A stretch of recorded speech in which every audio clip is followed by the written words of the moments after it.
Hi friends, మనం Las Vegas గురించి అమెరికాలో ఉన్నటువంటి అతిపెద్ద విలాసవంతమైన నగరం అని చెప్పుకుంటాం కదా. మనం లాస్ వేగాస్కి వెళ్ళే దారి అండి ఇది. ఇప్పుడు వెళ్తున్నాం.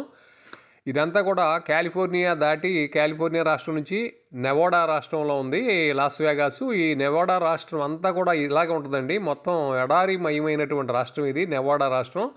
సరైనటువంటి చెట్టు కానీ పచ్చని మొక్క కానీ ఎక్కడో కనిపించేటువంటి రాష్ట్రం అండి. కానీ మరి ఎలాంటి రాష్ట్రంలో ఒక అద్భుతమైనటువంటి ఒక వెలుగు పువ్వులు పూయించి ప్రపంచ ప్రఖ్యాతి కాంచినటువంటి ఒక నగరాన్ని సృష్టించినటువంటి చతురత మనిషికి దక్కిందండి. అదిగోండి ఇప్పుడు మనం ఈ దారిలోంచి దాటి నెవాడా దీంట్లోకి లాస్ వేగాస్లోకి ఎంటర్ అయిపోయాం.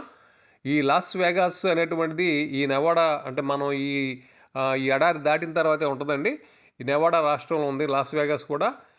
మరి ఒక ఎడారిమయమైనటువంటి రాష్ట్రంలో వెలుగు పువ్వులు పూయించి మరి విందులు విలాసాలకి కేంద్రం చేసి ప్రపంచ ప్రఖ్యాతి చెందినటువంటి సెలబ్రిటీలందరినీ కూడా ఇక్కడ ఆకర్షించి అనేకమైనటువంటి క్యాజినోలు 5 స్టార్ హోటల్స్ అన్నీ కూడా సృష్టించడం అనేటువంటిది మరి మనిషి చరిత్రలో మానవుడు తలుచుకుంటే ఏదైనా చేయగలడు అనేటువంటి దానికి ఇది తార్కాణం అండి.